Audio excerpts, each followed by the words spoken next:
Sadistic Penguin Studios presents the At the Show podcast with Tom Yumper Garcia. Okay, you people sit tight, hold the fort, and keep the home fires burning. And if we're not back by dawn, call the president. And Tony Chalsa Burt. I don't know this industry jargon, YP, MP, whatever, okay? All I know is that I cannot get a record contract. We cannot get a record contract unless I take these tapes. It's almost time, so grab a drink, get your popcorn ready, and join the film discussion with two guys from Chicago talking movies.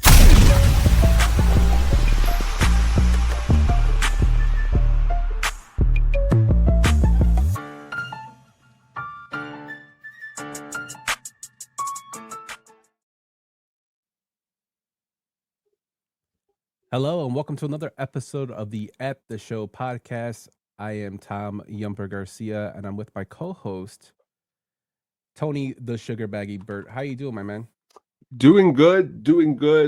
Thinking every day more and more turning into the actual sugar baggy. So we're going to see how that ends up happening. But that being said, excited here tonight. Got a good topic going, and it's been a long week, so I always love to unleash on the show with some good times. Yes, sir. We got a topic that we always talk about amongst ourselves. I share many Sopranos related memes and videos with you and Magnificent Stan, especially shout out to Sam Reeves. I always said stuff to him as well. He's a huge Sopranos fan, King Ass. He is a huge one. So we decided to do a Sopranos episode of our 10 favorite Sopranos episodes. Going over our list, man, it's really crazy. We left out some like obvious ones, and then we have some ones that you picked and I picked that are literally back-to-back episodes, which I thought was hilarious. I always thought that's kind of one of our keys to being good co-hosts, is that sometimes it just works out that way, because even in something that I'm going to talk about here in a minute with what we watched, there's a connection which I didn't even know until I looked down at the movie. So can't wait to dig into that. Yeah, before we get into what we watched this week, just want to let everybody know that a bunch of us over on Twitter and through the podcast realm, the All Sports Scene, set up a food drive that is a digital food drive that works with several other podcasts and organizations such as CHO White Sox, the Sox on 35th, Southside Sox, the Sox Machine, Southside Behavior, the Bums, the Chicago Sports Bums, Fitzmagic from Fitzmagic Eats, Herb Lawrence, and from the 108 guys. We're trying to raise some money to help those people out that are losing their SNAP benefits and helping them get some food this November for Thanksgiving. Thanksgiving is always known as a time for being thankful, for helping other people out. Also, we're kind of in a crisis right now that's going on in our country, and we want to help those people out with getting some food they can eat and have a decent Thanksgiving. So our goal right now is $20,000. We started off with I believe a $2,500 goal, and we smashed that. Went up to $5,000, went up to $10,000, and it just kept going. We're up going to a $20,000 goal, and we're at $19,093 right now of our $20,000 goal. Now this will be going all through November. If you want to donate, we have the CAPTCHA right here on our little window here, or you can go over to myfooddrives.org/team, TEAM/782427. That's myfooddrives.org/team 782/782427. Or you can just go on the screen and watch when you're watching us record this recording, just take a shot of that CAPTCHA and donate some money there. $1 feeds 3 meals. So every little bit counts. Help people out that are less fortunate than us, Tone. You always got to do this kind of stuff because it's true. People need help, and coming in a house that sometimes, there was a couple times we had to go to a food bank and you need help, and that's why you donate. It's a very important cause. Yeah. And it's not embarrassing. Everybody goes through hard times. Just embarrassing. Just help out. And we will also be probably having a in-person food drive. That details haven't been worked out yet, but that we'll keep you guys posted on our Twitters and Blue Skies and Facebook page. But shout out to everybody who's donated. Shout out to everybody who's been promoting this and pumping this up. Me and you met through Twitter. I met most of you guys through Twitter, and there are a lot of good people on Twitter. There's a lot of assholes on Twitter as well. I mean, that's everywhere in the world. Everywhere. But it just shows how great the community is through Twitter, because we have Cubs fans and Sox fans donating. My Cubs community I talked to, they got right on the ball, started donating. They started pushing it out, and then, of course, all the Sox fans that I know, and then people from all over are just donating, including celebrities like Ozzie Guillen, Jim Tomei, Chuck Garfien, Richard Roper. They're all donating to help out this cause. Very good. It's a very good cause. Mm-hmm. So shout out to Celeste and the All Sports team for coming up with this idea. But I just wanted to get that out of the way, Tone, before we got into what we've been watching, before I forgot, because I, like the great show writer I am, forgot to write that in the notes. But let's just go straight into our first segment, my friend, what we've been watching.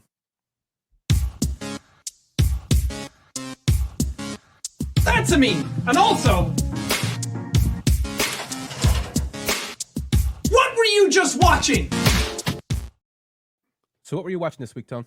All right. There's a brand new show that is on HBO Max called The Chair Company, which before I even dig into the show, I wanted to tell you what I think is amazing on the show is the gentleman who plays his boss on the show is Lou Diamond Phillips. Oh. Back in the scene, and after the first Power, there's the connection there, but we'll get to that a little bit later. Plays a really great role too. I love Lou Diamond Phillips, and to see him, I looked at Katie when he came on the screen. I go, I always love when actors just pop up in these type of things, but I'm a really big fan of this Tim Robinson. I think he's really hilarious. This Chair Company though show is a little bit very dark comedy. It's a good time. If you're not familiar with this comedy, it is kind of a unique blend of awkwardness and dark comediness, and the memes are always out there. Are you sure about that? I think it's from one of his television shows that I've never seen. But again, The Chair Company on HBO, a really good dark comedy. And you're saying to yourself, like, what is this about if it's called The Chair Company? Well, he has this conspiracy going on at his job where he thinks that the chairs that are at his job, people are like smuggling drugs. It's really out there. But that just shows like how deep he is. And what's funny is in this last episode, Lou Diamond Phillips came into his office and just started like yelling at him. Because I guess he asked for a raise. But Lou Diamond Phillips, great actor. I know you love Lou Diamond Phillips. If you're looking for something funny, The Chair Company is pretty good. You heard of this one yet? Yeah, actually, I saw previews or trailers for it, and it looked pretty funny. I just didn't know when it was coming out. Like, I'm so far behind and everything. Like, October has just warped. That month just warps out of my mind. But I will definitely check this out when I get a chance. It looks pretty entertaining. And I'll agree with you. It's hard to even this show, or I'm a little behind on like The Peacemaker, a couple other shows I like to watch because in October it's so hard for me not to watch horror stuff. So I agree with you on that. And the second movie I watched, they just put it on HBO Max, is Dangerous Liaisons, which I always found it hilarious, the powder wigs, but even more great is John Malkovich in a powder wig. John Malkovich, I think, is one of the greatest actors he's a great actor. You could just take this movie and In the Line of Fire and be in John Malkovich, and I'd say this guy's great. But his career's more than that. But this movie is awesome also because it's got a really good early performance by Keanu Reeves, also dressing in these old, I guess you would call it, Baroque period outfits. But I just like it because I like when actors and actresses ham it up really well. It's also known because I guess John Malkovich's marriage broke up because him and Michelle Pfeiffer decided to take it a little bit further than the actual movie, which she is pretty beautiful in this movie. Can't deny that. And Glenn Close is great as always. So if you have not seen Dangerous Liaisons, definitely suggest that one. No, actually, I don't think I've seen this movie, which is pretty crazy. It's I would good have to check it out. acting, I mean, it's acting tour de force. I know definitely. I don't have it in front of me. Oscars, I believe, were handed out or at least nominated. And I also know the director. His name is Stephen Frears. Have you ever seen The Grifters? Yes. That was his next movie after this, which I enjoy that movie as a con artist movie. But again, it's worth checking out. What have you been watching, my dude? Well, I guess they made a TV show? series. Yeah, they did. Of this as well. I just looked it up on IMDb. So I went to my usual of trying to watch something that I can throw on the background and that I've seen before.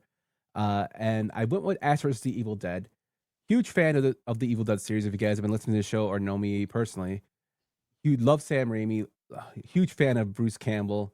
I love this show. I wish I would have saw it when it first started coming out. I caught it towards the end, which is unfortunate because it was only on Stars, and Stars wasn't really that big back then, even though it isn't really now. And it had so much promise, and they left it on a cliffhanger to end the series. Then Bruce Campbell, of course, retired from being on the Evil Dead, as well as what's up, Irish, as well as a being Ash from the Evil Dead series. He's just retired. He doesn't want to get bloody anymore. So I really got excited to watch this. I watch it every year. I decided to start it again. I blew through the first 2 seasons already, so I'm on season 3 now. Great show. Have you seen this show, Tone? Oh, excellent show. Oh. Really good show. And I try to remember actually as you speak. I don't think I might have been watching it when it first came out, because I also watched at the same time that was on Stars.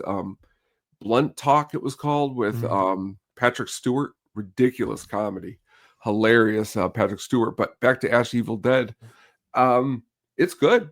I mean, me and you saw that last Evil Dead movie in the movie theaters, and that was not so good. This is at least entertaining. It's fun. It kind of harkens back to the original couple, and I like it. Yeah, it's hilarious. It's comedy. It's Sam Raimi and Bruce Campbell at their best, and fleshing out the storylines. It gets a little wonky, but it's got a great cast with Ray Santiago, Dana De Lorenzo. You have Ted Raimi's in it. He plays his buddy, which is ridiculous. You got Lucy Lawless in this. Just a great cast. And if you haven't seen it, I highly recommend you guys to watch it. It's on Netflix, I believe, as well. So you can watch it for free there if you have Netflix. But definitely check it out if you haven't. Besides that, though, everybody knows the show, knows us. I watch and do the reviews for 31 Days of Horror, where I do 31 horror movies reviews every day for the month of October because I'm insane. One movie that just kept coming up when I would go through the Prime horror list on Amazon was The First Power. Now, I've never seen it. I watched the trailer for it, and it intrigued me because it's about a cop trying to bring a killer down who's brought back by Satan. Now, this might be what they say, kind of like a cookie cutter of what the kind of movies were in the late 80s to 90s. This one I actually really enjoyed. I thought it was a really undercover hit. Lou Diamond Phillips plays the cop who's caught 2 serial killers and is trying to catch another one, played by Jeff Kober, who's a fucking weird dude. He looks like a damn serial killer in real life. And basically, the first power is what it means is, if you're lucky enough to get 3 powers from God, the first power is the power of resurrection. The second power is the power of being a psychic, and the third is the power of immortality, or transit. You can basically go into other people's bodies and take over their bodies. That's the power he has. He has a third power, but the first power is always mentioned in this film. And basically, Jeff Kober plays the Pentagon killer, who is executed and continues his crimes after. And it was actually based off a killer in the 70s who was up for the firing squad. Basically said, "You can kill me now, I'll just come back as somebody else later." was what his quote was, which is pretty terrifying if you really think about believe in reincarnation. I love the chemistry between Lou Diamond Phillips and Tracy Griffith, who is the half sister of Melanie Griffith. She's also a sushi chef now, I guess. But the real star is like Jeff Colbert. He plays such a fucking menacing dude. Have you seen this movie, Tone? No, I have not, but I got to tell you this story just real quick. Is I remember it very, very specifically, like it at the video store, Mm-hmm. and for some reason they were giving out like keychains. And this is no joke. For 27 years, my dad had a keychain on his key ring that was the first Power. He never saw the movie, but it was those cool like key things that, and he just always kept it on there. And I still have it. I'll have to show it to you, but because it had the symbol on it and everything. But it's ironic because it's such a movie that I bet nobody's ever heard of, and Yeah. I need to watch it because it sounds amazing. Yeah, I never saw it. I never heard of it. I found out because I watched a little bit background on it that it was the favorite movie of rapper Eazy-E. He actually mentions it in his last album and uses some Ooh. clips from it, which is Ooh, kind of now I definitely hilarious. gotta watch it. So if you haven't seen it, check it out. It's not the greatest, but it's definitely an underrated gem for the horror genre if you're into it. Mhm. And there's a great scene where like this homeless lady beats the shit out of Lou Diamond Phillips. It's pretty funny. But definitely check it out. The First Power. I believe it's on Amazon Prime. Yeah, it's on Amazon Prime right now for free if you have Amazon. So it's also on Pluto TV. Very So nice. be sure to go check it out. So that is what we watched this week. Let us know what you watched over at the Show Pod on Twitter or at the Sadistic Penguin Studios Blue Sky or on Facebook. Yes, we are on Facebook or everywhere. Or let us know in the comments. Tone, before we get into the meat and potatoes of the show, we got some news to talk about, my man. Some news here. Right. First being is that Brendan Fraser and Rachel Weisz are reportedly coming back for a new Mummy movie. How do you feel about that? Did you see the last one with Brendan Fraser? It was horrible. So that's, I mean, but we're in a different time period. When they came out with that last one, I think they were just trying to like bring some kind of money. Mhm. And they had a bad director too. They had like the guy who did like Triple X direct it. If they get a good director behind there, and they Triple get X is a great movie, man. Oh, I know. It's a good breakfast place if you make it down south in like Illinois. It's a great strip club too. Oh, it's a great strip club. But that being said, is that you definitely have to. No, I'm not too excited about it. But you just never know though, because I do like Brendan Fraser, and I do like Rachel Weisz. But I don't know if hearing that this is. Because to be fair, I like the original ones.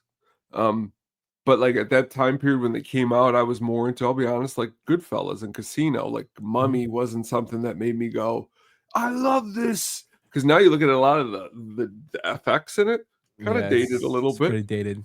And then you look at the Scorpion King, and that kind of even brought a little bit more down for me. But I guess what's cool is we're living in this world where nostalgia's king. And sometimes if you can pull it off correctly, I mean, it's better than nothing, I guess.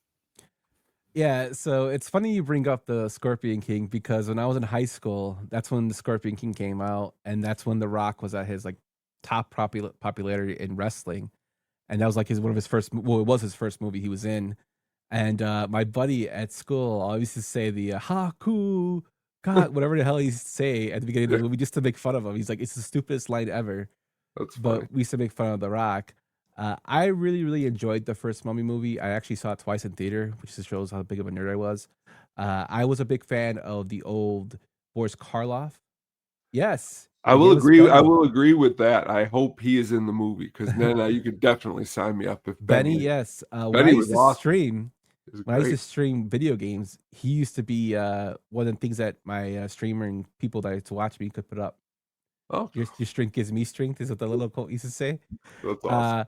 But then the second one came out, The Scorpion King. It wasn't that great, and they kind of like fumbled the story. And then the third one came out with Jet Li, I believe in, right? Jet Li was in it, Mm-hmm. and Rachel Weisz decided not to go through with it. They had another person come play her role, and it was just a disaster.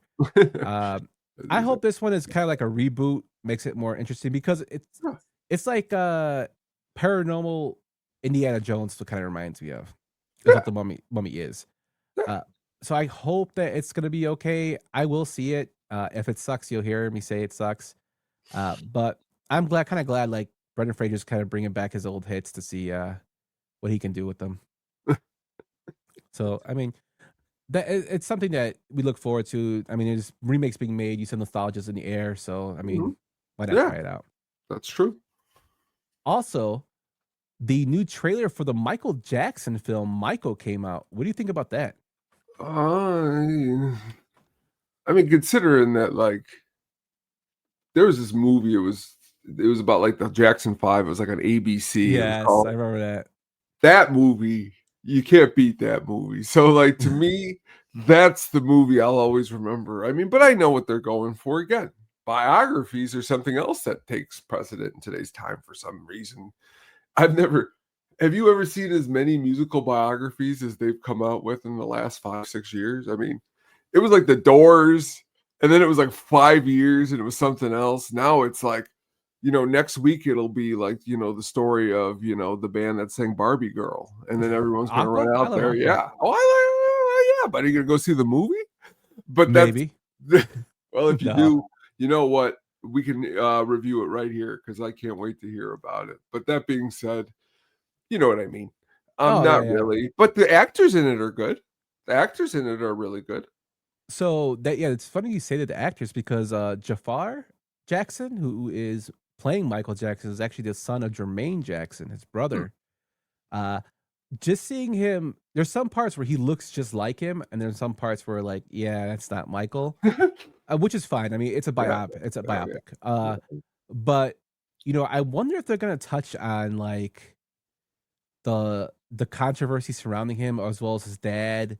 I wonder if they're going to include that part in the series they had where Joe kills the rat. his friend the rat. Yeah, he kills him, and Michael's crying, and Joe's like, "I got that sucker." That's what part I always remember from that movie. And it was like a 3-hour long movie. That movie, and I remember that movie, and I remember the Temptations one. Remember the Temptations one? Oh, that was a great movie. That was a great movie. Now that's a musical biography right there. That's real good movie. But it's again, we're. I mean, did you ever sit through Elvis? I don't know if we ever talked about that. I didn't like it. No, I tried. I'm not really a big fan of biopics. I tried. I know. But and I know that, like, say something like Walk the Line or Ray, those are pretty good movies. I mean, those are different than your standard, musical biography. But no, it doesn't really excite me too much. Michael doesn't really, honestly, after all of that came out. I mean, I'll listen to his songs, but watching him on a screen and watching his story doesn't really get me excited. I'll be frank. Yeah. So I heard there's a rumor going around too for another film that the Batman 2, the film with Robert Pattinson, is being pushed back to October 2nd, 2026. Previously, now it's being pushed back even farther to October 1st, 2027. And the new rumor is it might even be pushed back to 2028. Oh, wow. Jeez. I think they're going to miss they need to strike the iron while it's hot.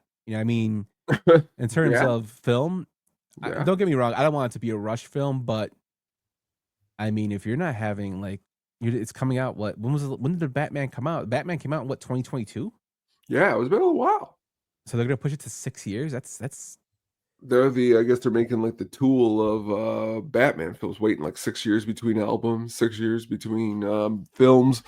You're what's the word I'm looking for? I mean, I don't know why it takes that long. I mean, from what I've heard, this has been strictly a script problem up until this point. They still haven't greenlit the script, which you're telling yourself, that's pretty bad. That's bad. It's been like a year, 2 years, and the script still isn't right to go. For instance, you might like this news. I don't know how true it is. I saw someone online saying that they, someone high up got to see the new Secret Wars, and they're saying that's a pretty good movie. So I'm curious to see if how that's going to be. I mean, that's going to be out. They might be done with all of the next phase of Marvel by the time Batman comes out, when you really think about it. The movie I'm really waiting for, man, is Constantine 2, and I don't know if they're ever gonna release that. Well, I wanted Blade, the one with Marshalla, whatever, Ali, and then that script never got through. And now there's rumors that Ryan Reynolds is trying to get them to make another one with Wesley Snipes. Oh Lord. Like Iris says, GTA 6 is going to come out before the new Batman. That's true too. Let's not hold our breath on that one, man. GTA 6 has been delayed God knows how many times. But yeah, I don't know. I don't know what Hollywood's doing. I hope Constantine 2 comes out. I hope the Batman comes out sooner. And if they do make a Blade, I would like to see a newer version of Blade, not the Wesley Snipes version. And one last thing before we move on is, I know you're excited, and honestly, after seeing these reviews, this new Predator movie coming out this weekend, it's getting hella good reviews, like really good reviews. And honestly, when I saw the trailer at first, it didn't look much like a Predator movie. It looked all over the place, and I'm like, I don't know if this is going to be any good. But hearing over 90% on Rotten Tomatoes, really good story, good acting, some actors coming in there nobody's heard of, doing some really awesome things. That's awesome. Yeah, and I know one of the knocks on it was that it wasn't going to have enough blood in it, or it wouldn't be considered a Predator movie because it's PG-13. There is a workaround around that. A lot of the blood shown is alien blood.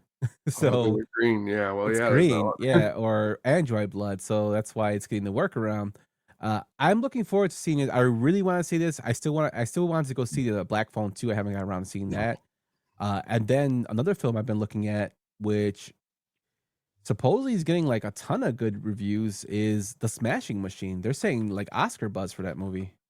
Yeah. Well, that's one that definitely would be good to check out. I always like to see when they talk about good performances, you definitely want to be there to see them. Yeah. But that's the rumors we got for this week. We'll probably come back with some more next week. He said, Badlands going to be so good. Wait on you, tiny android with a pred. What could go wrong? That is true. That's true. I agree. I'm waiting for them to do one in the samurai era. That was like a rumor for a while. They're going to do Predator in the samurai era, but they never did it. Could be next. And this guy, all of his Predator movies are all like in the 90s, almost in the rating. So it's pretty cool. Yeah. Love Prey. I'm excited to see this one as well.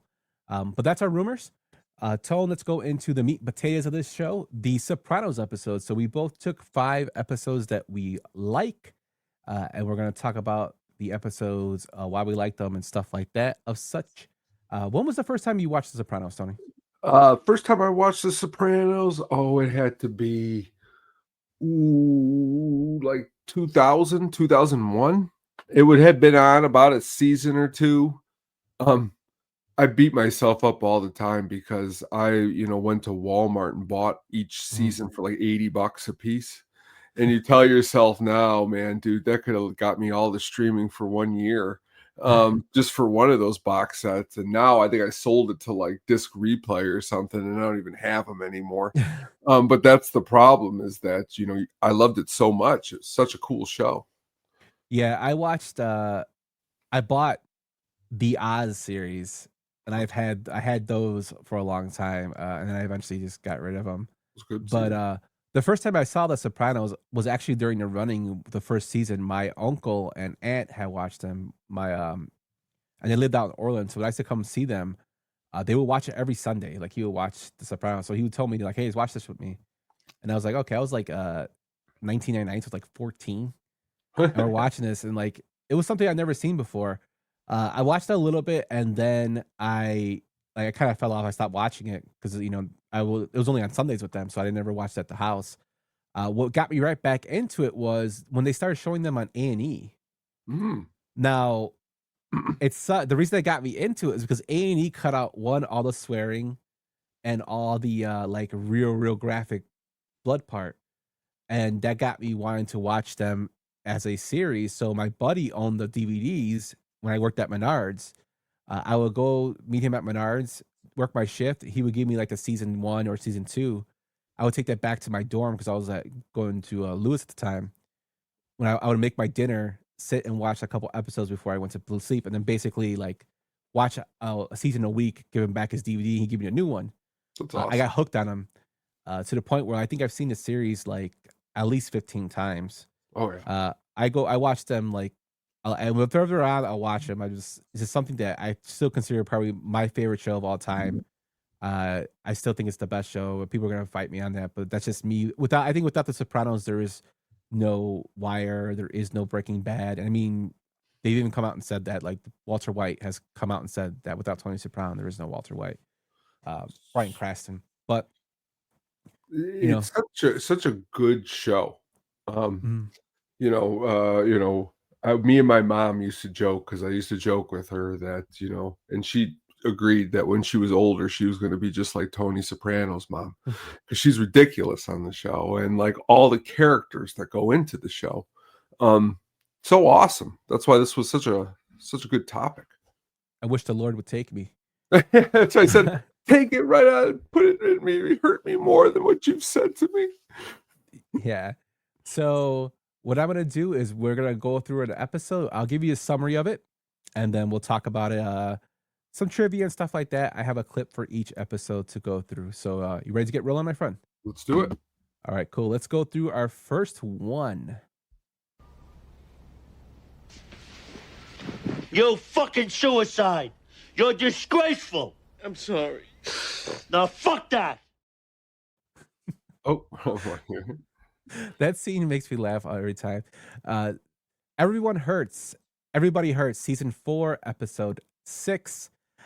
Basically, the summary is that after learning that his former mistress, Gloria Trillo, has died by suicide, Tony struggles with guilt and tries to make amends by doing good deeds for his family and friends, including signing a living trust for Carmela and spending time with his sister Janice.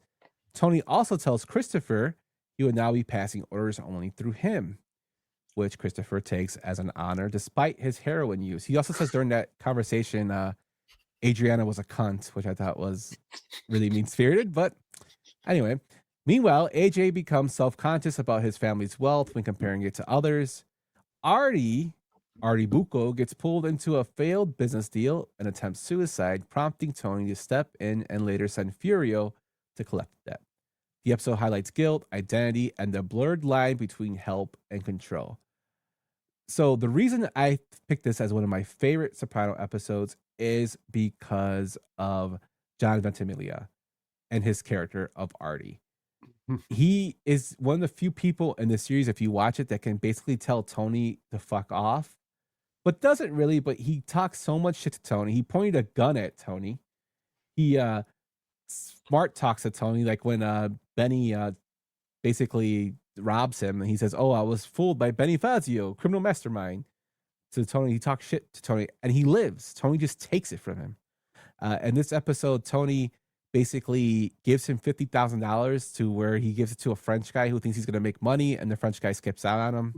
If tells him the deal has died, he goes to try to collect, and the French guy beats the shit out of him, and then he tries to kill himself. And that's what happens in that scene where Tony's like, "Don't worry about the money, just close my tab." Yeah, Artie's gonna kick the guy's ass. The guy rips his fucking earring out. Yeah, that's basically what happens. And the best part is when he kicks him out, he's like, "Get the fuck out of here!" And he kicks him out. Then when they're in the hospital, Tony feels bad because this dude's trying to kill himself. He's crying, and Tony's like, "Do you know what? Just don't worry about the money. Just take out my tab at the Vesuvio, your restaurant." And then Artie's like, "The lights have shined upon me. You were teaching me a lesson with the $50K." And Tony's like, that's when Tony goes off. "You just trying to commit suicide."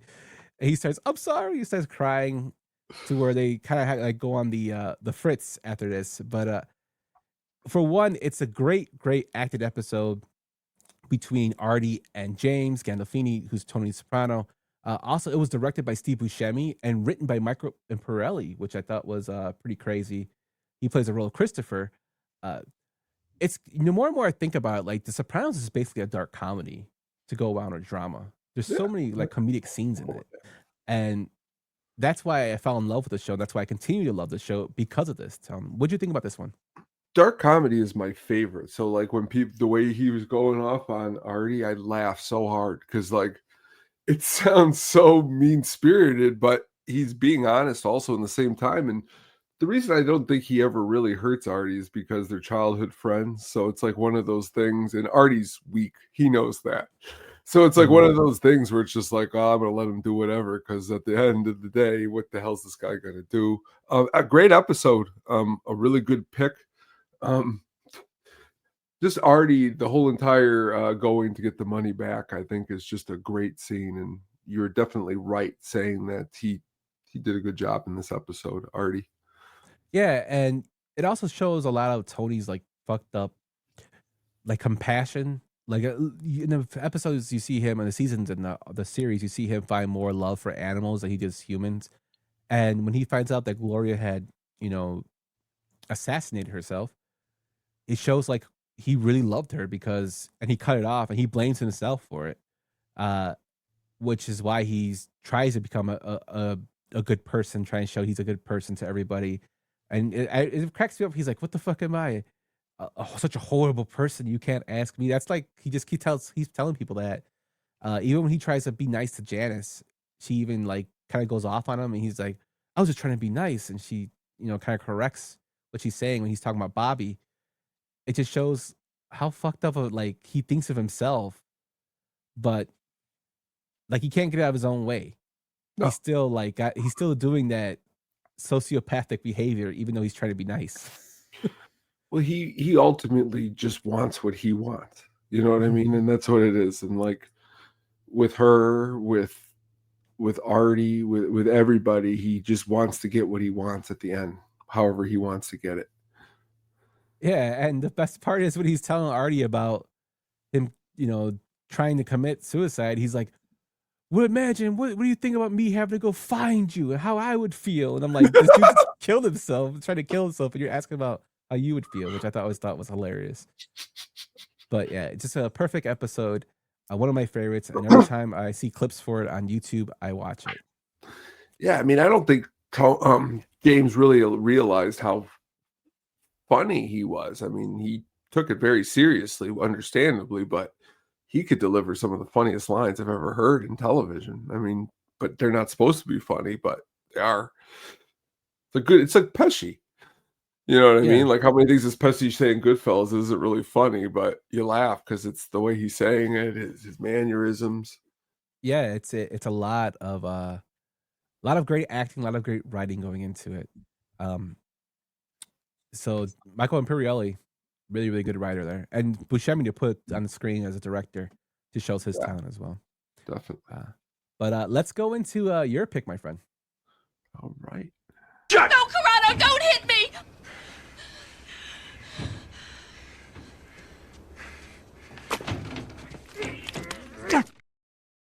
That pie push, man. He pushed the hell out of that pie. Boca, season 1, episode 9.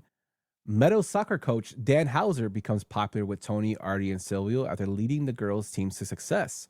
When the coach decides to leave for a college job, the men try to pressure him into staying. Paulie forces a TV on him and calls himself Clarence.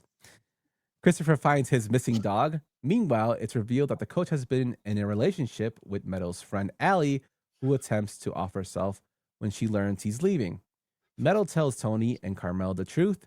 At the same time, Junior's secret sexual relationship with his longtime girlfriend Bobby becomes public gossip, embarrassing him and sparking a conflict with Tony. After initially planning to have the coach killed, Tony is convinced during therapy and by Artie that murder isn't the answer, and the coach is instead arrested. Tony returns home and probably tells Carmela and Meadow that he didn't hurt nobody. Tell me about this one, Tone. June, man, he's great. And in this episode, he's hilarious. Dominic, how do you pronounce Chinese? Great as Junior Soprano. And I can't help but imagine that if I was Tony Soprano in this, which I probably like the way he talks to June, the way he ribs him. Mm-hmm. You going down a boat, and like the way he just keeps bringing it up, and like he's like, "What's he talking about?"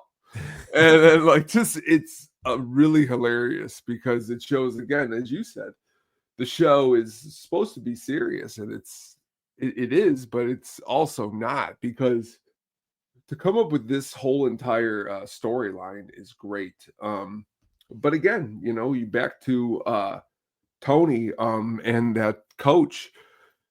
Again, everyone's blind eye. We can't let this coach go. We need to give him a television. Then next thing you know, you find out he's been sleeping. And then you're like, oh, kill this guy.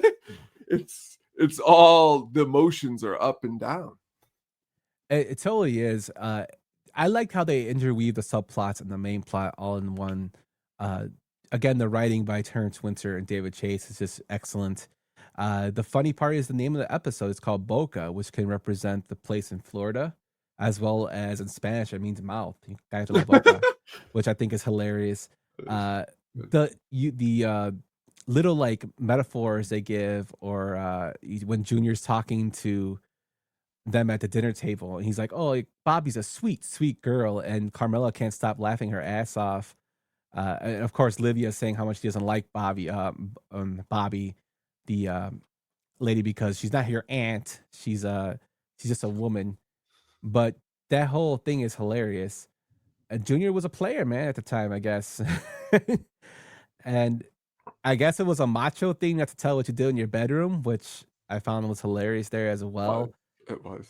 The coach subplot also shows a lot with Tony, how he kind of used Melfi for guidance, as well as, again, Artie telling him not to do something, which is one of the few people that can tell him not to do something, and how he had to get himself drunk and come home to show that he didn't do something wrong, which I thought was another great portrayal of his character by James Gandolfini.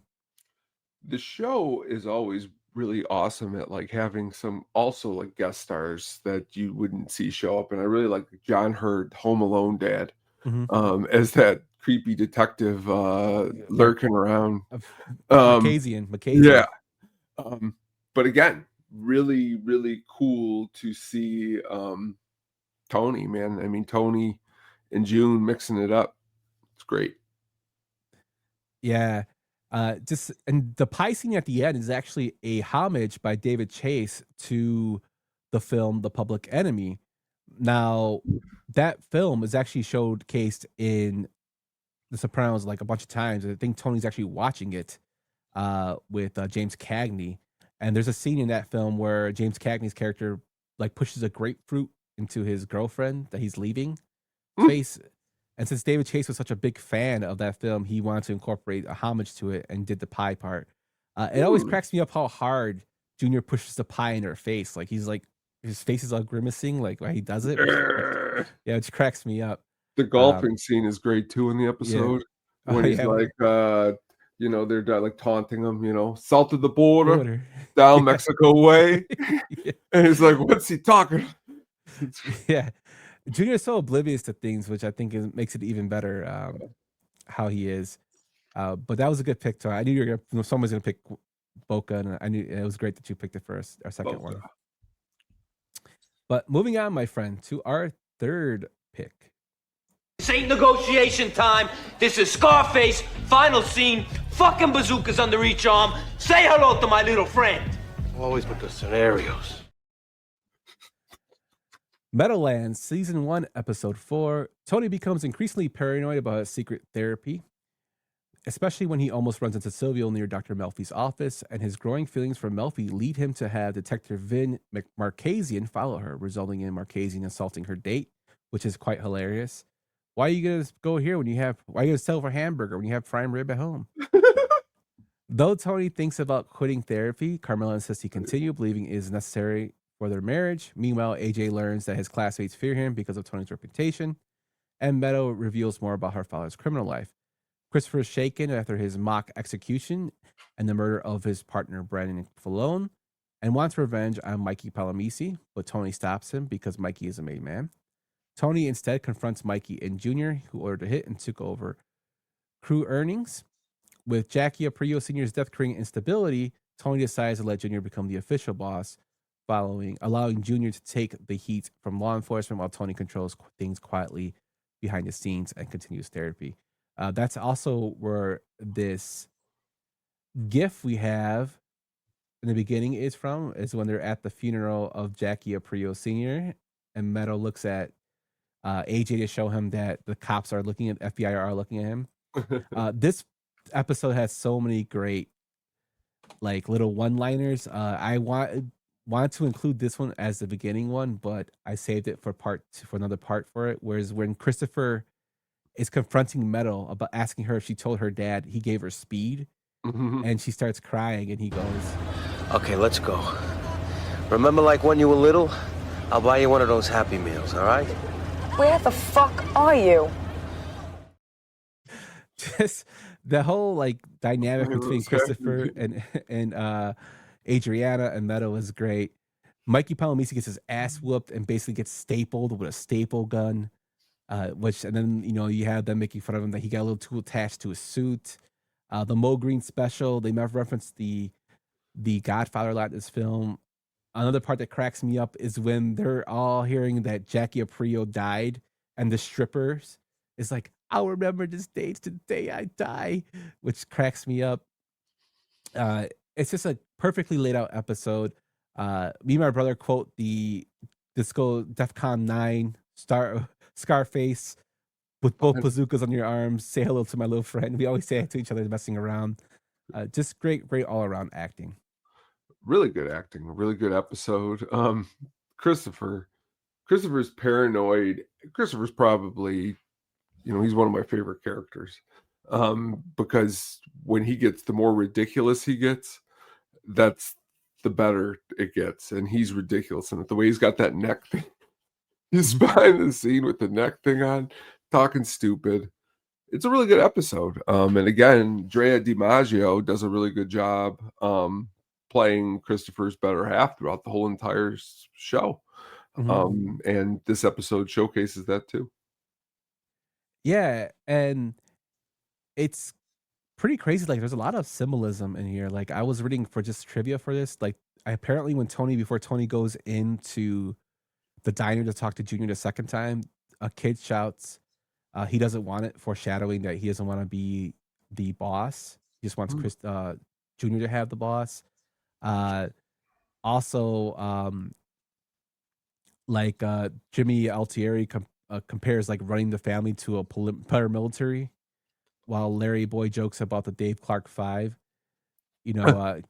because they wanted to have like what was it? Larry Boy talking about, why can't we have like a vote? Why can't we have a vote from the top or something like that? And he's like, no, it's got to be a top person at the top commanding. It's just little stuff like that I thought was kind of cool. The Mo Green special, of course, when they shot Brandon Falone in the eye, hijack by Jack from the previous episode, that always cracked me up. It's just this. The first season is perfection to me. The first season is just perfection. It is. It's a good. A lot of times the first seasons could be a little bit like just introductions, but this gets going a lot in the first season. Yeah, it just hits the ground running and doesn't stop. Also, John Hurd, this is his first appearance as Marquesian. Yeah, and really he would receive a Emmy nomination later for playing the role, which I thought was kind of cool. That was very cool. But moving on, my friend. Our true enemy has yet to reveal himself.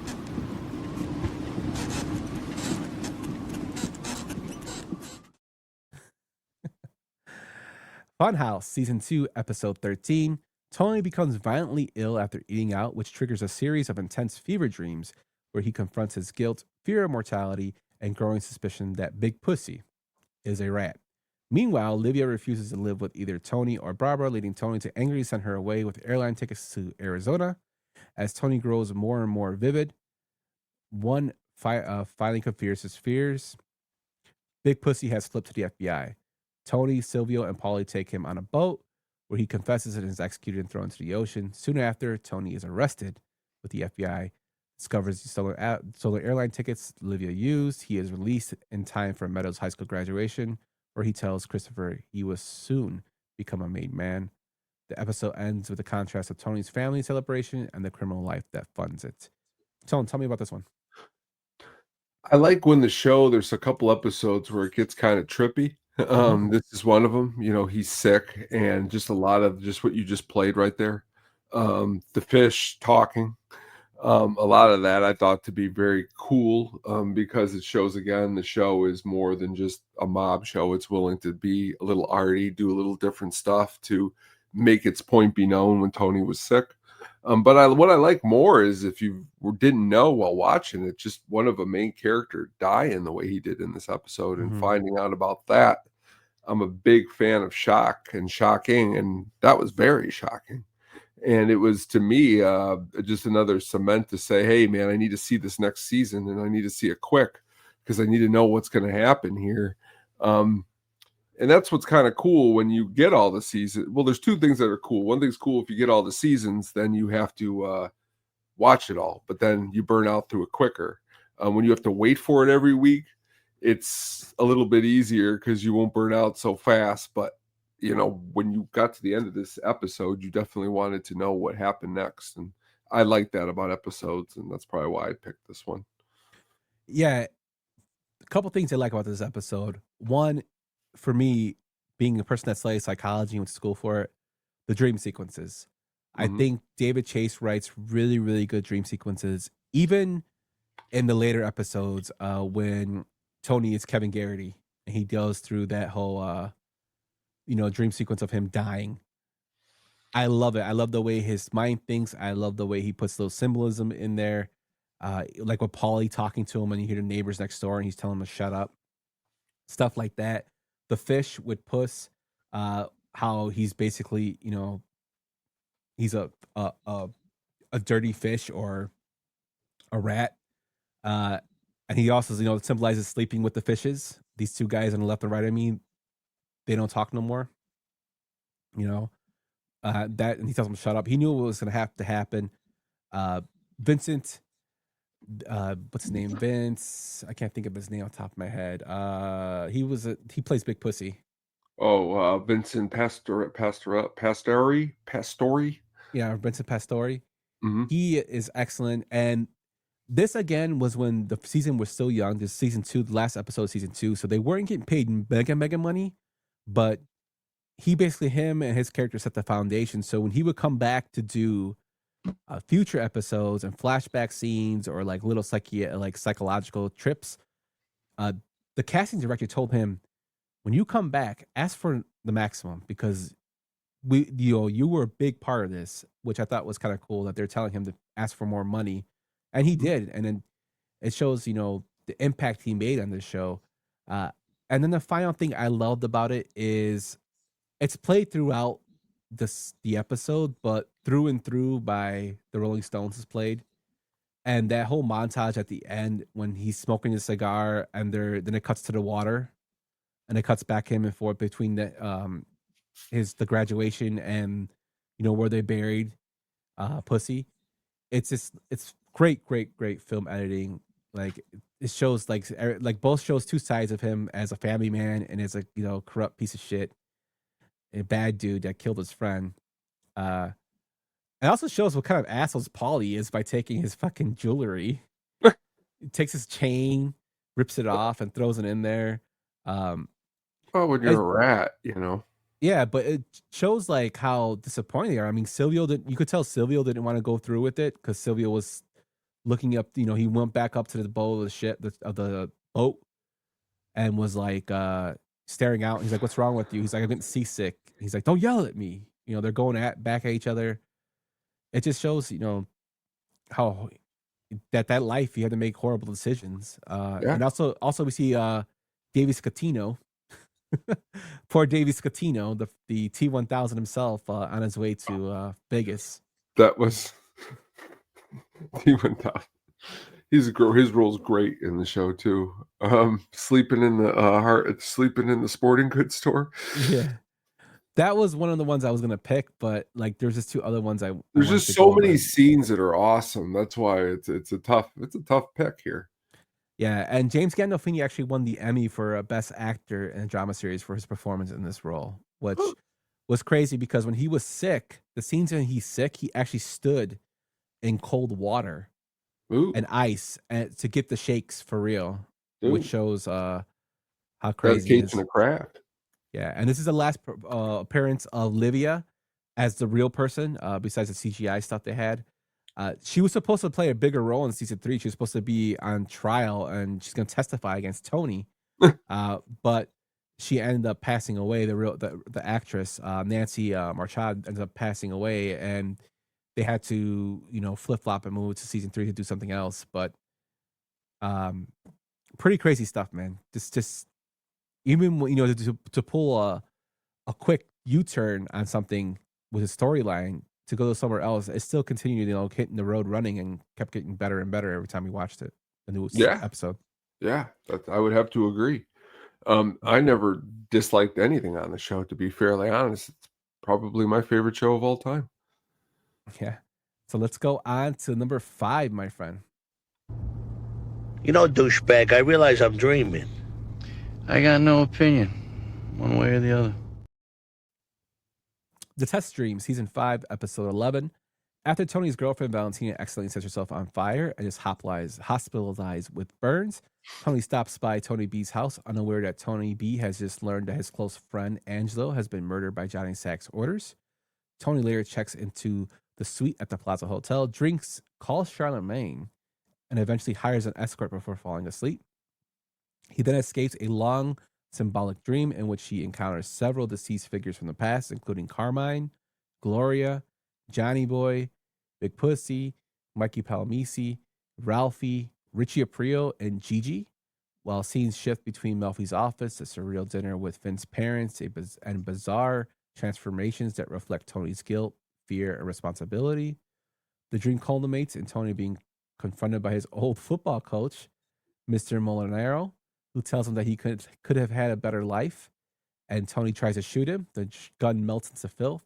Tony awakes just before Christopher arrives to inform him that Tony B killed Billy Leotardo and wounded Phil in revenge for Angelo's murder.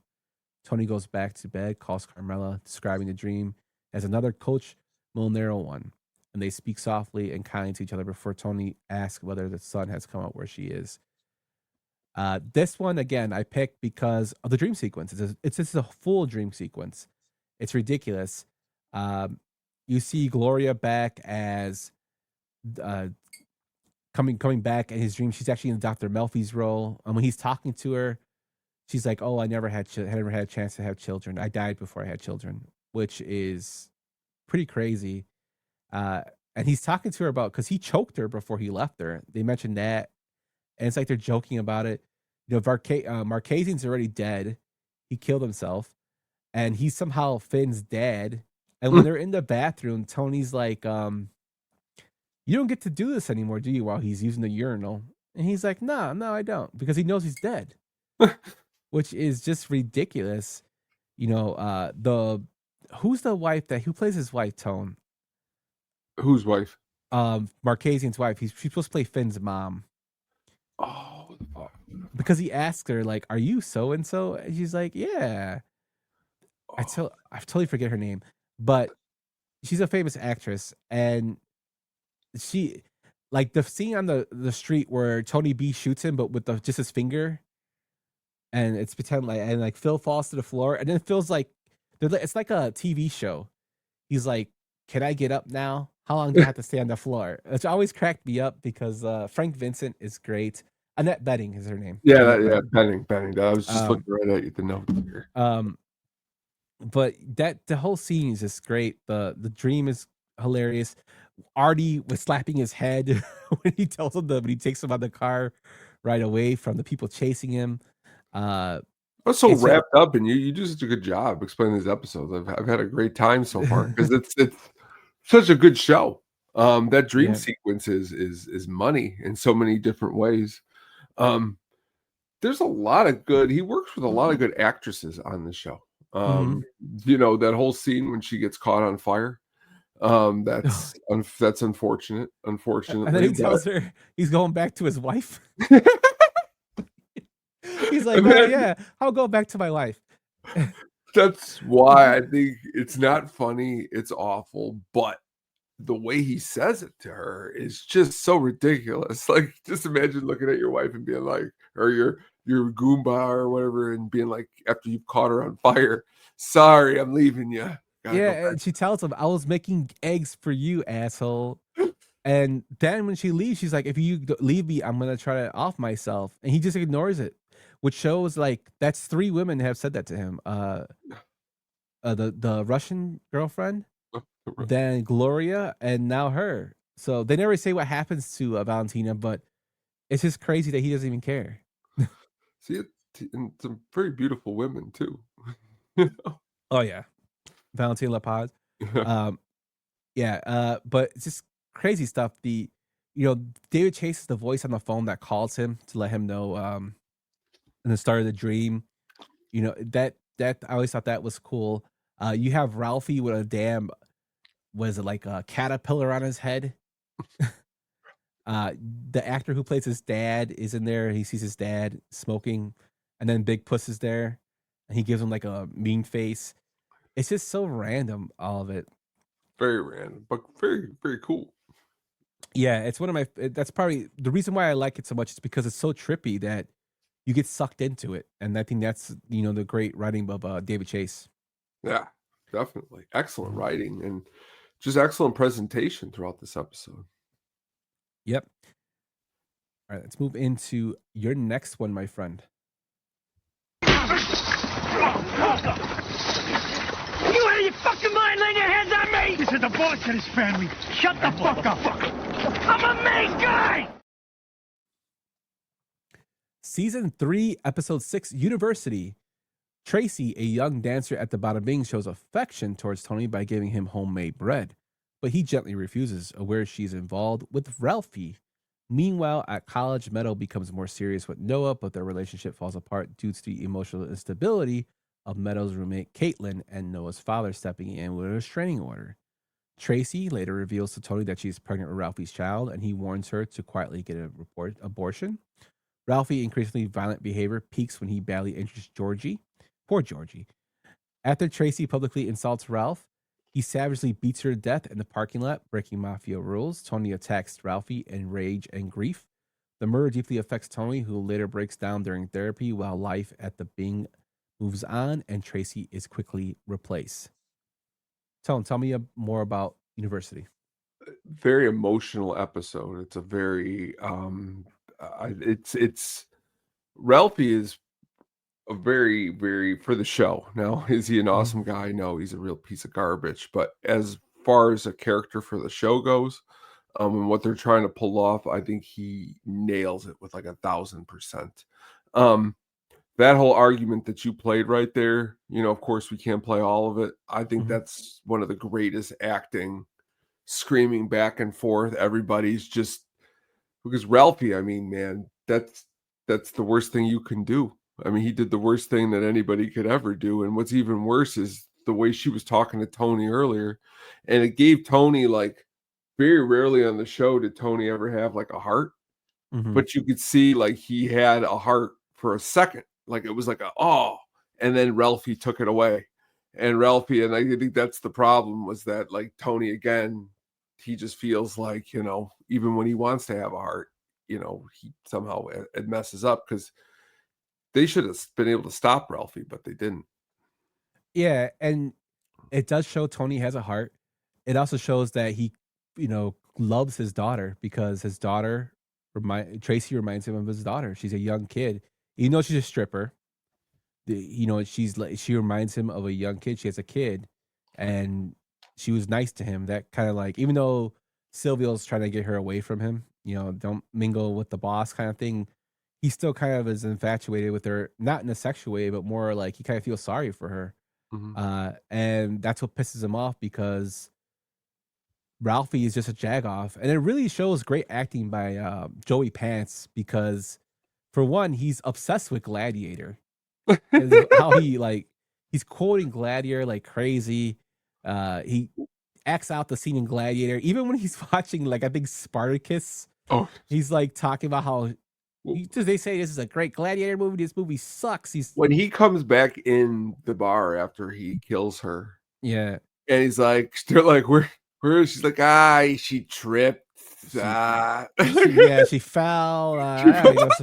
And then he's like the worst. And then when he confronts him, he's like, well, is it my fault she's a klutz? After you could tell he beat the living shit out of her. That's the thing. He's like, and Tony is like getting ready like a bomb to go off. And that's why Tony's great too, because like who wouldn't be Tony in that situation?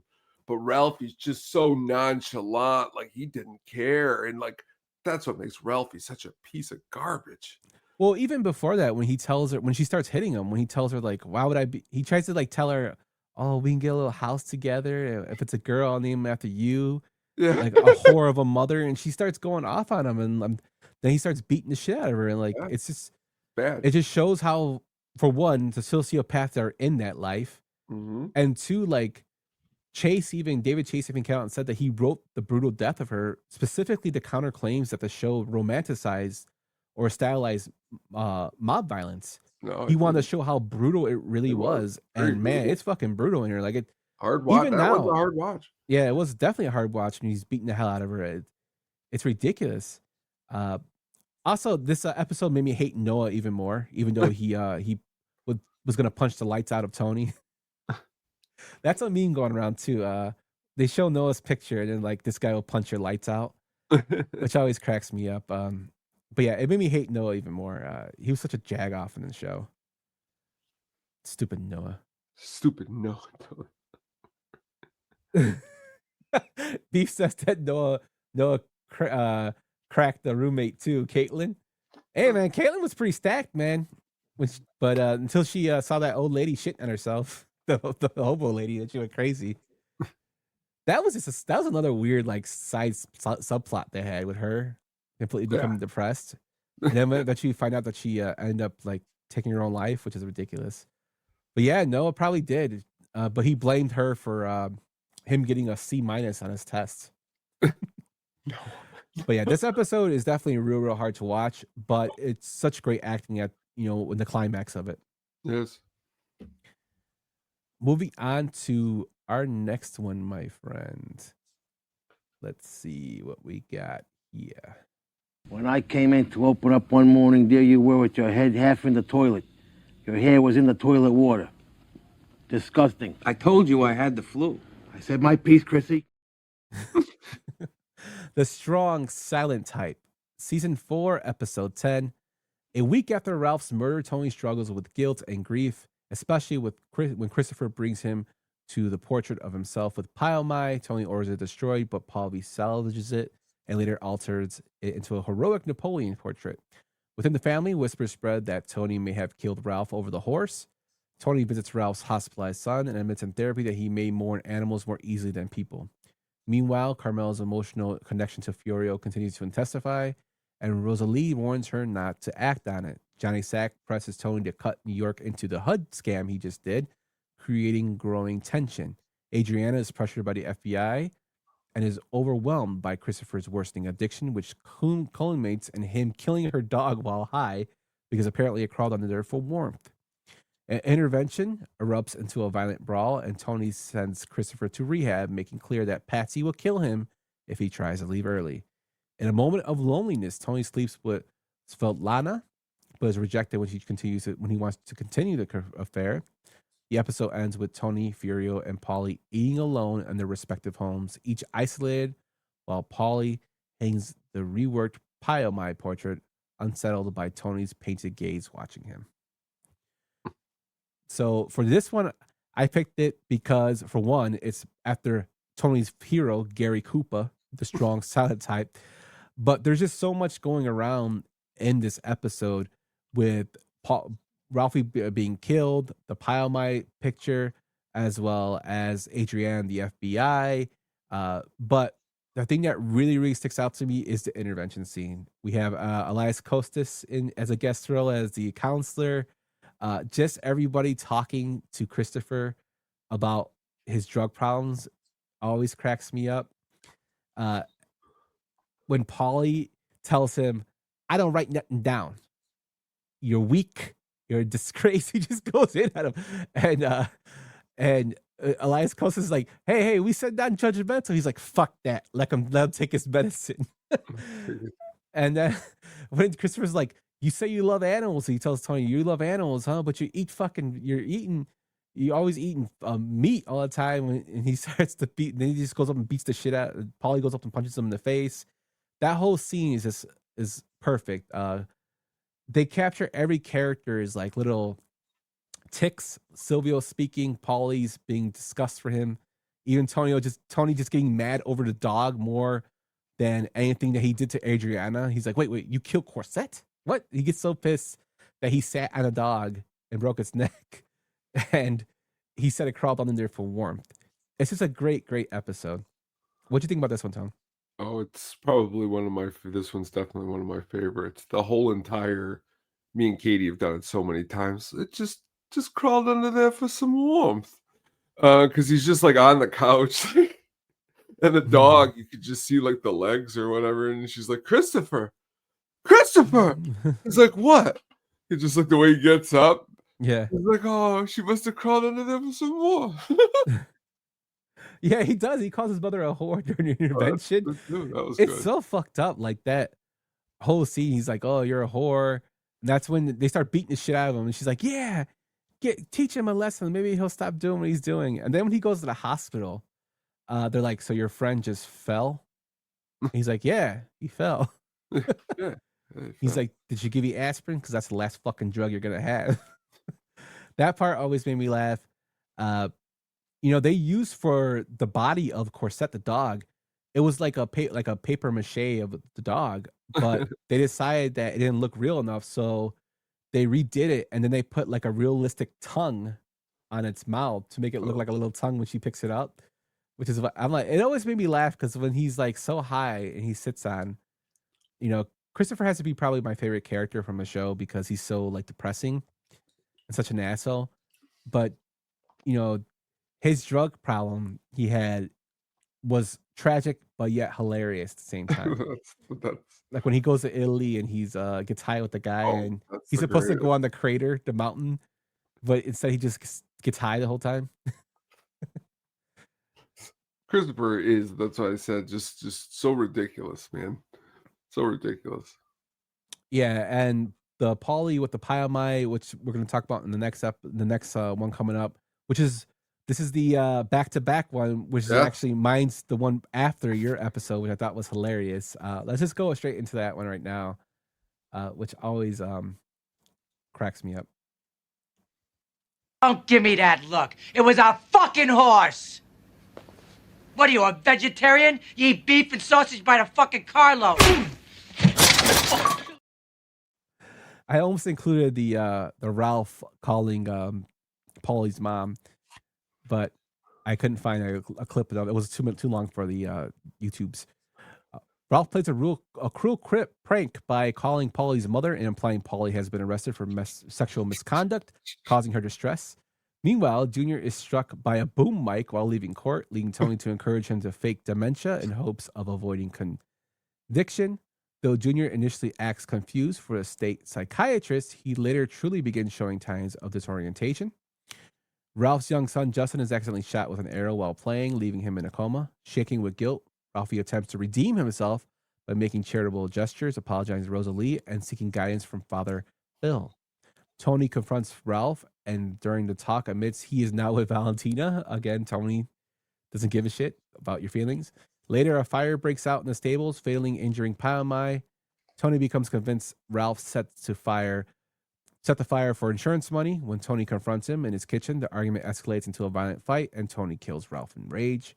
Tony then brings Christopher in, who is high on drugs, and then claims I didn't do any drugs, to help dispose of the body, cutting it up and burying it at a farm. The next morning, Tony wakes up at the Bada Bing, sees a photo of Tracy, and silently walks into the daylight. This is episode 9 of season 4, called Whoever Did This. Tell us more about this one, man. Great episode. The whole entire death of Ralphie is just epic in so many ways, wouldn't you say? Oh yeah, definitely. Just Ralph. I think Joey Pants. He won an Emmy for this award for this episode. And then he won for the other one, Christopher. He won another award for that. He was excellent in this.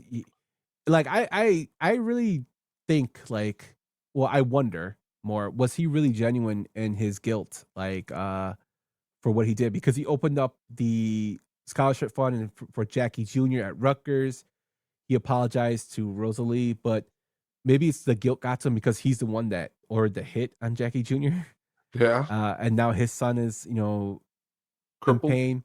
Yeah, his son's basically, he lost a lot of oxygen to his brain, so he's going to be disabled.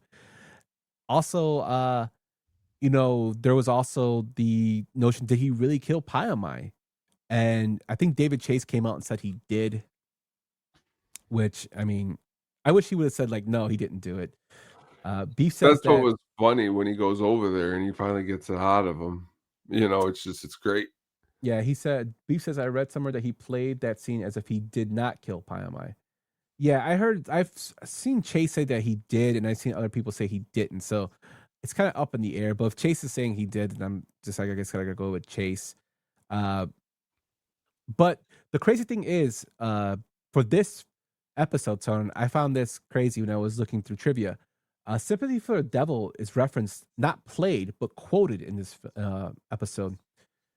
When, please allow me to introduce myself, Ralphie says to the surgeon. Pleased to meet you is when Ralph says to Father Phil. Were you there when Jesus Christ in his moment of doubt and pain is what Father Phil says to Ralph. A little fucking sympathy, huh? Is what Tony says to Paulie. And this dialogue references symbolically that from Ralph, like liken Ralph to the devil, which I thought was like a great writing again. Like, yeah, Ralphie is the devil. He is. He's not very, very awful. And then the whole picture, it's even the episode's really good because the Ralphie character, the way they wrap it up. Mm-hmm. And they also do callbacks to, the Vesuvio getting burned up because he mentions Corky, who did the Vesuvio bombing, as the same person that did the Pyamai stable bombing to kill Pyamai. And the part where he's like, it was just a fucking horse. That is just ridiculous. And it's kind of sad that although Ralphie is such a bad character, he's so good for the show, and they killed him off. Yep, and we learned he was wearing a hairpiece. Well, you mean you didn't know? Come on, everybody knew. That's the part that always cracked me up too. He's like, you mean you didn't? When Christopher pulls it off, he's like, come on, everybody knew. And the part where they're fighting too, where he burns his hand on the stove, that wasn't supposed to happen. That really happened. That was not in the script. So James Gandolfini actually really burned his hand. Oh. Yeah, and he got right in the eyes. He's like, my fucking eyes are killing me. And the Christopher too, like, can you even do this right now? He's like, it's so damn high. He's like, I didn't. I didn't. So many classic lines. And another great character that's just killed off, and they keep trucking along, man. Yeah, they do. Going into our final two for number 9. Are you in the mafia? Am I in the what? Whatever you want to call it. Organized crime. That smile just cracks me up all the time. College, Season 1, Episode 5. Tony takes Meadow to Maine to visit potential colleges, and during the trip, Meadow directly confronts him about being in the mafia. Tony initially denies everything, but eventually admits that some of the income comes from illegal activities. Meadow reciprocates by admitting that she once took speed to study for the SATs, and though both are upset, they ultimately move past the argument, feeling closer toward her honesty. While stopping for gas, Tony recognizes Febby Petrullo, a former DeMeo family associate who entered with her protection after turning informant. Determined to kill him, Tony secretly confirms his identity and tracks him while continuing the college tour with Meadow. After narrowly avoiding Petrullo, who nearly shoots him, Tony eventually ambushes him and strangles him outside his workplace. Meanwhile, Carmela, recovering from the flu, spends the intimate evening with Father Phil, sharing food, wine, and personal fears, and communion. Their emotional closeness nearly turns romantic before Father Phil becomes ill from the wine. When Tony and Meadow return home, tension arises with Carmelo confronts Tony about his female psychiatrist, leaving both spouses guarded and uneasy. I like this episode because this episode actually shows how much of a monster the character of Tony Soprano is. You see him as a bad guy he beats the shit out of the guy in the first episode for the insurance scheme. But when he hits him with the car and he beats him, but this one really shows how much of a monster he is when he kills the guy outside by strangling him. And he even like shows how much of a narcissist he is, because the guy's like, "Oh, I could have killed you, but you're just here for your little girl." And he goes, "Bullshit! You could, if you killed me, you would have been on your run for the rest of your life." He's just showing how he's more important than that guy, Febby, basically telling him that. This episode also, even back then, made me hate Carmela more, because she seems so desperate for attention, and the Father Phil thing was weird. And then eventually Father Phil, actually the guy who plays Father Phil, he goes on to play a criminal in Suits. And he actually does a really good job in it, which I cannot see him as anything else as Father Phil. Paul Chalouse is his name. Yeah, oh yeah. But he's a criminal, and I'm like, fucking Father Phil's a criminal. But that whole, like, do you want communion? That was, to me, was like, what the hell is going on here? Like, Carmela's gonna try to bang a priest because she's desperate for attention. But again, like the whole premise of the episode, that the meat and potatoes of it is Tony admitting that he's in the mafia and basically showing the dark side of the Tony Soprano character. The way that some television shows, I mean, generally a lot of the show took place around the Bada Bing, the house, stuff like that. This was a good episode because it was like the Rome episode. They got away from where they were usually at. So this is a really easy episode to always remember, because when they go on the college, just the way Tony is acting, you say to yourself, like, you're right, he's also a monster, because he should be putting his daughter first in his thoughts, and instead he's worrying about chasing some guy down. Rightfully so, I guess, in the mob, for mob reasons, but yeah. And reading the notes here, David Chase specifically designed Father Phil so Carmela would never have a real affair. David Chase is such an asshole. Also, Father Phil's the actor who played Father Phil and Edie Falco apparently became lovers in Nurse Jackie. In this series, I watched. I'll go. That's, you just reminded me, because I was like, I watched him in something else before. Me and Katie watched all of Nurse Jackie, and again, completely opposite of the priest character. And like you with Suits, I'm like, no, I just think of him as the priest. And honestly, as the priest, ridiculous. He was ridiculous as the priest. They're like, what? They're watching the Godfather, wasn't it? He's like, oh, and Last Temptation of Christ, or something. Last Temptation of Christ. That's what it was. But just really, really good movie. But didn't they have a conversation about the Godfather in one when they're drinking wine? That's what it was. So I got confused. And this episode actually won a lot of Emmys. Edie Falco won her first for Outstanding Lead Actress in a drama series for this one. David Chase and James Manos won for writing for this episode. This episode's actually number 2 on TV Guide's 100 TV greatest episodes of all time.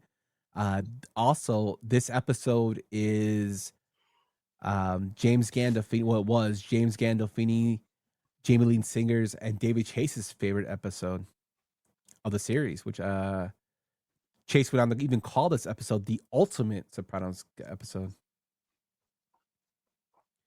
Yeah, and Beef's right here. The Meadow and Tony interactions throughout the show are great because they can see through each other's bullshit. I didn't include that episode in here, but when he confronts her about Jackie Jr., how she keeps like using him as a crutch, and he goes off when she calls him, "Oh, look at Mr. Mob Boss for not letting her go to Europe," and he confronts her about that, saying that he didn't try to do everything for that kid. It was like that was such a great acted out scene between the two, showing that he did care about him, but he's gonna call her on her bullshit too, like she's gonna call him on his. And she was one of the few people that could actually talk back to him. And even in that instance, when he went into that rant, she got scared. That's true. You're right. Yeah. This is also the first episode that shows Tony kill somebody, which I said, but it shows like how gruesome he is, and the way he does it is just like it's not an easy watch to watch him take the guy out. No, it's like the Tracy. It's not easy to watch death like that. But Going into our last one, Tone. Let's see what we got. Something that catches more of what you're really all about. A goddamn lawn jockey? That's not a lawn jockey. That's a general. I had to include the picture. All Due Respect, Season 5, Episode 13. Phil Leotaro demands retaliation after his brother Billy's murder, pushing New York and New Jersey closer to war. Tony B hides at Uncle Pat's farmhouse while the New Jersey crew grows frustrated with Tony's protection of his cousin. Christopher, grieving Adriana's appearance, is threatened by Phil and temporarily goes into hiding. Benny Fazio is brutally beaten by Phil. Tony seeks guidance from Uncle Junior and Dr. Melfi, realizing his guilt over Tony B's imprisonment is driving his decisions. Tension builds within the Tony's crew, especially after Tony discovers Paulie kept and altered the Pile My portrait. Realizing the conflict is escalating with no resolution, Tony kills Tony B himself to prevent Phil from torturing him. He then informs Phil of Tony B's location. Soon after, Tony meets with Johnny Sack to negotiate peace, but the FBI raids Johnny's home. Johnny is arrested while Tony escapes and disposes of the gun. Tony learns that Johnny was betrayed by Jenny Petriel, that nice old man. He returns home to shovel while Carmela and Tony both acknowledge AJ's latest entrepreneurial scheme and his obsession with the Move 54. This was directed by John Patterson, which is his last episode of the series. He directed all 5 season finales of The Sopranos until he died after this one for season 5. Tone, tell us more about this one. Well, it probably makes a lot of sense why I like the last episodes. Probably is my favorite of all the Sopranos episodes. This is probably my favorite episode of all the episodes. The Tony B character is one of my favorite characters. The heartbreak of having to go out there and kill him was probably one of my favorite scenes. I mean, just the way, because you just didn't see it coming like that. But it's the way it had to happen. And for me, my favorite thing about this episode is actually in the credits, the song by Van Morrison, Glad Tidings, plays. And it always, because it's kind of an upbeat song, but the whole episode isn't very upbeat at all. And not only that, but Johnny Sachs is also a really great character that we didn't talk about yet at all. And I think in this episode, he shows that too. That whole breakdown at the end is really good. Phil Leotardo's another great character. The 20 fucking years, yeah. Yeah, how pissed.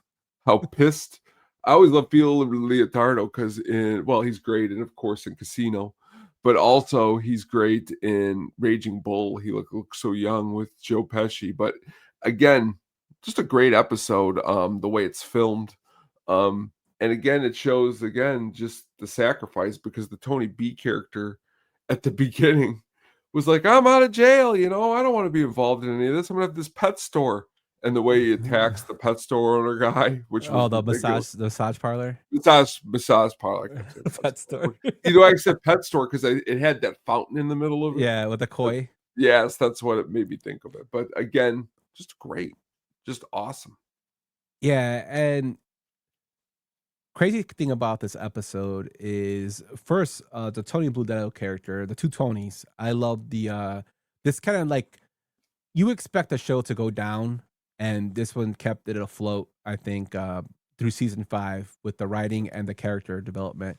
I felt bad for Tony Bludetto because I knew he was probably going to die because he killed a main guy. But the fact that he did time, was never made. Then he was kind of like left in the wind trying to go straight. He knew he couldn't make it that way. So he had to do a hit to make money because Tony wasn't looking out for him. And he had to go kill Joey Peeps, which they did a great job on his tombstone. And that eventually caused, rift between Tony and Johnny Sack. And then he kills Billy Leotaro because they kill his mentor, Angelo, and the guy he was really close with in jail. They kill him because there's that war between Carmine and Johnny Sack. And eventually he gets killed. And when I was looking at trivia for this, it's crazy to think that Peeps, it's a fucking nickname. There's so many great one-liners in this series. But this episode was supposed to be the finale of the series. Chase wanted to end season with the finale, the series with season 5, but Terrence Winter convinced him to continue doing it, as well as HBO convinced him. Drea D'Amato said that Tony B wasn't supposed to die originally into the season 5 finale, but I'm guessing when David Chase decided to end it all, he killed him off. But yeah, Steve Buscemi was just great. Probably one of my favorite characters too, with the "Boy, are you fat?" or when he's like, turns out they caught a glimpse of the guy who shot Joey Peeps, and he's like, he's like, yeah. Thing about him is he has a limp. He goes, Long John Silver, which he was such an asshole, but hilarious. Beach was good in this season too. Yeah, Rob Lagosha. Yeah, did really good job. Do you know why they kicked him off? Who of the show? Yeah, you know why they kicked him off? No, because he couldn't remember his lines. Really? Yeah, he was older. Oh, yeah, he was having a real hard time remembering his lines, and they kicked him off.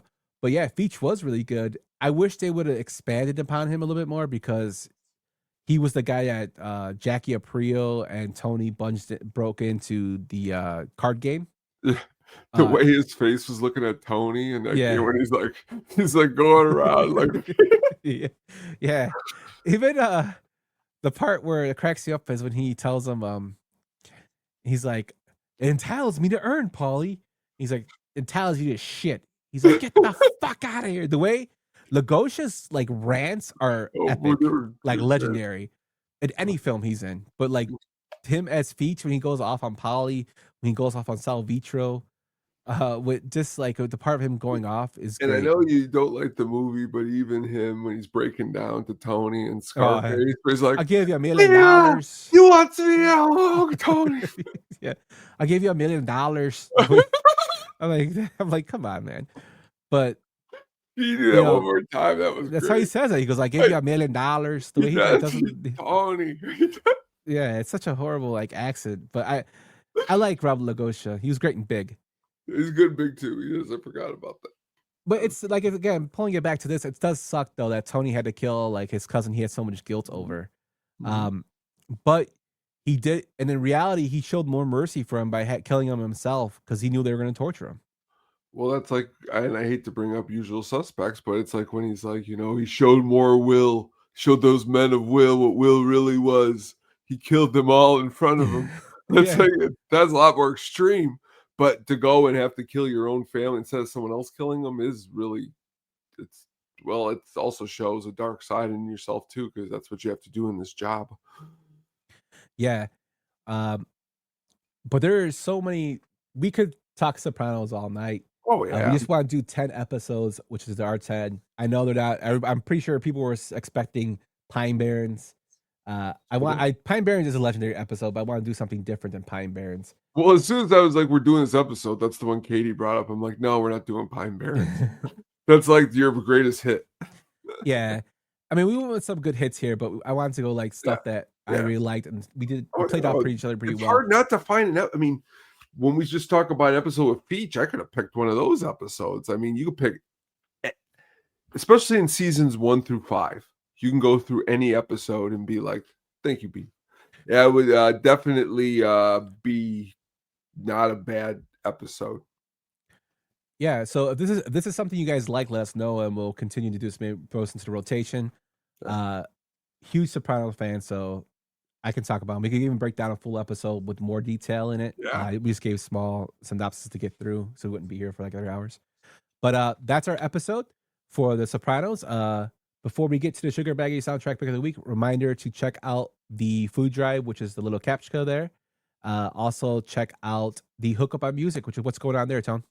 We're a little big here. What happened to me? Hold on a second here. My face went away here. Yes, I know. There we are. Oh, hello, I'm back. I was the Sugar Baggy for a second. See, I'm turning into him. Got some things coming up this week. Been thinking about longest song titles. There's a lot of those. Also thinking about, which honestly, it's crazy. There's a lot of songs with just mentioning of superheroes in the song. Superman. There's Kryptonite? quite a lot with Superman. There's quite a few with even Thor. Led Zeppelin, they talk about Thor in a song. Might be digging into some of that. A lot of other stuff. Please check that out when that comes. It's either going to be this weekend or on Wednesday. I haven't decided yet. So we'll tune into that. And this just past last night, we talked James Bond, For Your Eyes Only, a really good flick. So check that out. That was a good time. Yeah, I watched some of the episodes today. I'll watch the rest of it later on. I love the guys talk James Bond because Adam's like such a geek when it comes to James Bond. He's Just cracks me a up. big James Bond fan. Yeah. And that's what's cool is that last night he talked on the show that I guess Pluto, which has now a James Bond channel going for free. So after the show, I hadn't watched the Daniel Craig ones in a long time, and I was watching Skyfall. That movie's pretty awesome. Javier Bardem, yes. Yeah, he's good in that. That dude's awesome, man. But yeah, so definitely check that out. What do you guys got going on Frame to Frame? So me and Cotton are coming back probably the week of the 22nd. Reason being is we're going to review The Running Man, the new film, and we're doing the old one. So we'll give you, it'll be a newer Frame to Frame. So we'll be back the week of the 22nd, right before Thanksgiving. Also, I just dropped the 31 Days of Horror. If you guys want to go back and watch some horror films, they're 2 to 3 minutes long, not too long of videos. They're on our channel as well. And check out our blogs. Cotton's written some great blogs. Tone, you've written some great music blogs. I was looking through them. Your Thin Lizzy episode, I posted some shorts for that. That got a lot of traction, man. People love Thin Lizzy. I got to get back to doing some of those. I really enjoyed doing them. Thin Lizzy is legendary, and that's what's cool. I'm glad people could like that.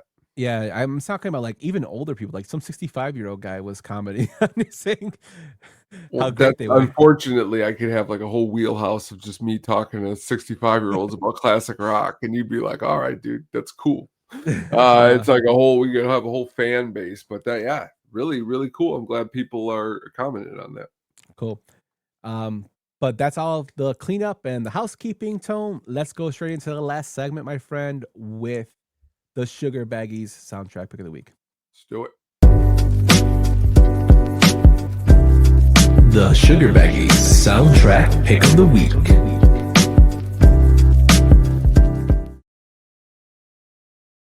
All right, tonight we are going back in time to 1972 to Superfly, Curtis Mayfield.